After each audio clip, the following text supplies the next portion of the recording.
ಬೈಂದೂರು ಕ್ಷೇತ್ರದಲ್ಲಿ ತಾಲೂಕು ಕಚೇರಿಯ ಮುಂಭಾಗದಲ್ಲಿ ನಾವು ಅಹೋರಾತ್ರ ಧರಣಿಯನ್ನು ಕೊಟ್ಟಿದ್ದೇವೆ. ನಮ್ಮ ಕ್ಷೇತ್ರಕ್ಕೆ ಅಭಿವೃದ್ಧಿ ಅನುದಾನ ಕಾಣದೆ 1 ವರ್ಷ ಅನ್ನುವಂಥದ್ದು ಕಳೆದು ಹೋಗಿದೆ. ಅಭಿವೃದ್ಧಿ ಹೋಗಲಿ, ಮಳೆಗಾಲದಲ್ಲಿ ಒಂದಷ್ಟು ದುರಂತಗಳಾಗಿದೆ, ಮನೆಗಳು ಮುರಿದು ಬಿದ್ದಿದೆ, ತೋಟಗಳಿಗೆ ಹಾನಿಯಾಗಿದೆ. ಸರಿಯಾದ ಪರಿಹಾರ ಅನ್ನುವಂಥದ್ದು ಸರ್ಕಾರದಿಂದ ಇವತ್ತಿಗೂ ಸ್ಪಷ್ಟವಾಗಿ ಘೋಷಣೆ ಆಗಲಿಲ್ಲ. ನಿಮಗೆ ರಸ್ತೆ, ಚರಂಡಿ, ಸೇತುವೆ, ಶಾಲೆ ಕಟ್ಟಡಗಳು ಬೀಳುವ ಪರಿಸ್ಥಿತಿ, ಮನೆಗಳು, ಮೀನುಗಾರಿಕಾ ಮನೆಗಳು ಇಲ್ಲದೆ ಇರುವಂಥದ್ದು ನೂರಾರು ಸಮಸ್ಯೆಗಳಿದೆ. ನಿಮಗೆ ಇದನ್ನು ಹೇಳಿದರೆ ಕೇಳಿಸಿಕೊಳ್ಳುವಂಥ ಪರಿಸ್ಥಿತಿಯೂ ಇಲ್ಲ, ಯಾವ ವ್ಯವಸ್ಥೆಯೂ ಇಲ್ಲ. ಇದರ ನಡುವೆ ಅಧಿಕಾರ ಮಾತ್ರ ತಾವು ಚಲಾಯಿಸ್ತೇವೆ ಅಂತೇಳಿ ಹೇಳುವಂಥ ಒಂದು ಪದ್ಧತಿ. ಉದಾಹರಣೆಗೆ ಅಕ್ರಮ ಸಕ್ರಮ ಸಮಿತಿಗೆ ಸಹಜವಾಗಿ ಒಂದು ಶಾಸಕರು ಅಧ್ಯಕ್ಷರಾಗಿರ್ತಾರೆ. ನಿಮಗೆ ಇಲ್ಲಿ ಅರ್ಧ ಮಾಡ್ತಾರೆ, ಅರ್ಧ ಕಾಂಗ್ರೆಸ್ನ ಒಬ್ಬರಿಗೆ ಕೊಡ್ತಾರೆ. ಇನ್ಯಾವುದೋ ಕಾಲೇಜಿನಲ್ಲಿ ಒಂದು ಕಮಿಟಿ ಮಾಡ್ತಾರೆ, ಪೂರ್ತಿ ಕಾಂಗ್ರೆಸ್ನ ಕಾರ್ಯಕರ್ತರನ್ನು ಹಾಕ್ತಾರೆ. ಇನ್ಯಾವುದೋ ದೇವಸ್ಥಾನದ ಕಮಿಟಿ ಮಾಡ್ತಾರೆ, ಪೂರ್ತಿ ಕಾಂಗ್ರೆಸ್ನವರು ಹಾಕ್ತಾರೆ. ನಿಮಗೆ ಅಧಿಕಾರ ಸರಿ ಇದೆ, ನಿಮ್ಮ ಆಡಳಿತ, ನಿಮ್ಮ ಪಕ್ಷ ಅಧಿಕಾರದಲ್ಲಿದೆ, ಹಾಗಿದ್ರೆ ಅಭಿವೃದ್ಧಿನೂ ಸ್ವಲ್ಪ ಮಾಡಿ, ನಾನು ಸಹಕಾರ ಕೊಡ್ತೇನೆ ಅಂತ ಎಲ್ಲ ಕಾಂಗ್ರೆಸ್ ಮುಖಂಡರಿಗೂ ಹೇಳಿ ಆಯಿತು. ಆದರೆ ಇದು ಯಾವುದಕ್ಕೂ ಇಲ್ಲ. ಸರಿ, ಅದು ಓಕೆ.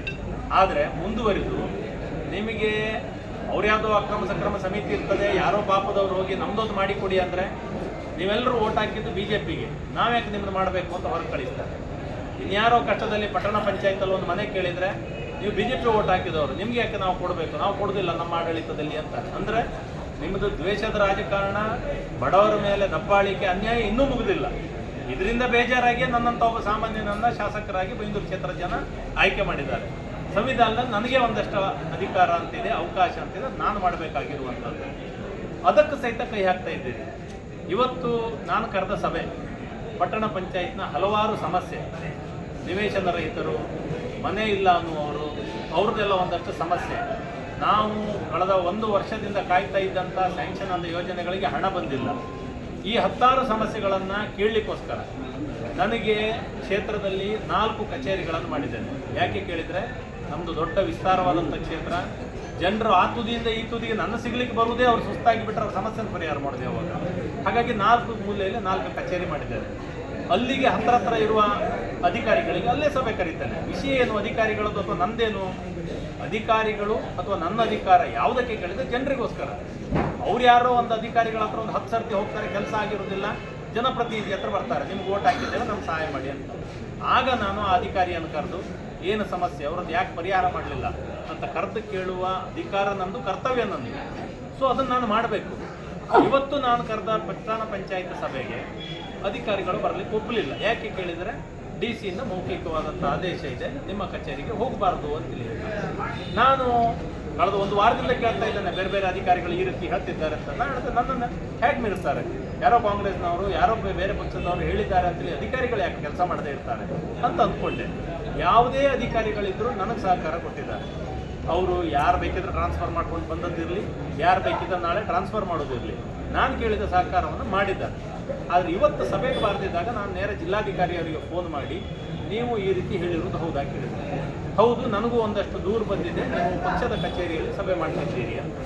ನಾನು ಹೇಳಿದೆ, ನನ್ನ ಅಧಿಕೃತ ಪಕ್ಷದ ಕಚೇರಿ ಬೈಂದೂರಿನಲ್ಲಿದೆ, ಆದರೆ ಇದು ಜನತಾ ಕಾರ್ಯಾಲಯ, ಯಾವ ಜನರು ಬಂದರೂ ಪಕ್ಷ ಕೇಳದೆ ಕೆಲಸ ಮಾಡಿ ಕೊಡ್ತಾ ಇದ್ದೇವೆ.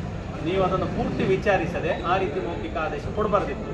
ಈಗಲೂ ನಿಮಗೆ ಸಮಯ ಇದೆ, ವಾಪಸ್ ಆದೇಶ ಕೊಟ್ಟು ಸಭೆಗೆ ಬರುವಾಗ ಮಾಡಿ. ಇಲ್ಲದೇ ಇದ್ದರೆ ನಾನು ಆಡಳಿತ ಮಾಡಲಿಕ್ಕೆ ಸಮಸ್ಯೆ ಆಗ್ತದೆ. ಜನರ ಸಮಸ್ಯೆನ ಕೇಳುವುದು ನಾನು, ಪರಿಹಾರ ಮಾಡುವುದು ಇಲ್ಲಿ. ಅಧಿಕಾರಿಗಳು ಇಲ್ಲದಿದ್ದರೆ ನನ್ನ ತಂಡ ಅಂದರೆ ಯಾರು? ನಾನೊಬ್ಬನೇ. ಅಧಿಕಾರಿಗಳು ನನ್ನ ಮಾತು ಕೇಳಬೇಕು. ಇದನ್ನು ನೀವು ತಪ್ಪಿಸ್ತಾ ಇದ್ದೀರಿ, ತೊಂದರೆ ಆಗ್ತಾ ಉಂಟು ಅಂತ ಹೇಳಿದ್ದೆ.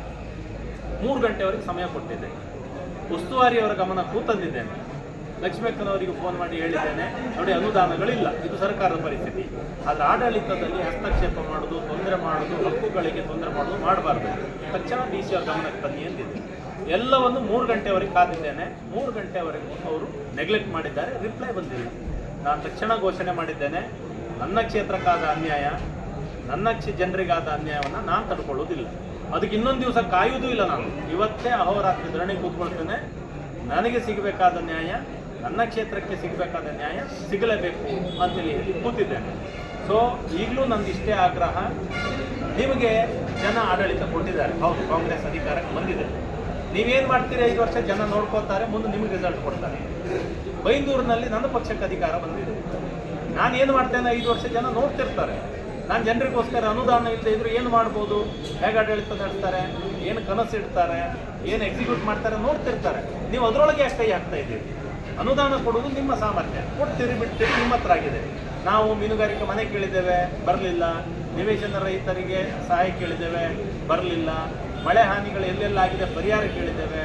ತೋಟಗಳು ಎಷ್ಟೋ ಬಡವರದ್ದು ತೋಟಗಳು ಹೋಗಿದೆ, ಅಲ್ಲಿಗೆ ಪರಿಹಾರ ಬಂದಿಲ್ಲ.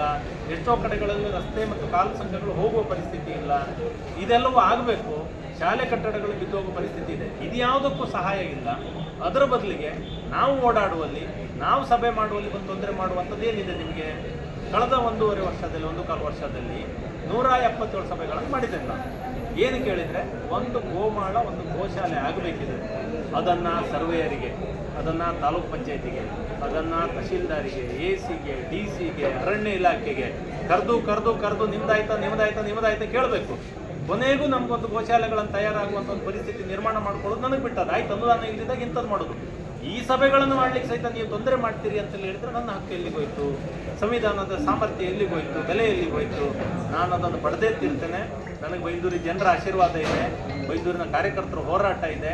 ನಾನು ಒಬ್ಬನೇ ಕೂತ್ಕೊಳ್ತೇನೆ ಅಂತ ಹೇಳ್ತೇನೆ. ಆದರೆ ಇಷ್ಟು ಹೊತ್ತಿನೊಳಗೆ 1000 ಜನ ಕಾರ್ಯಕರ್ತರು ಬಂದಿದ್ದಾರೆ. ಅದು ಅವ್ರ ಹೋರಾಟ, ಅದು ಅವರ ಅವಶ್ಯಕತೆ. ನಾನು ಅವ್ರ ಜೊತೆಗೆ ಇರುವವನು.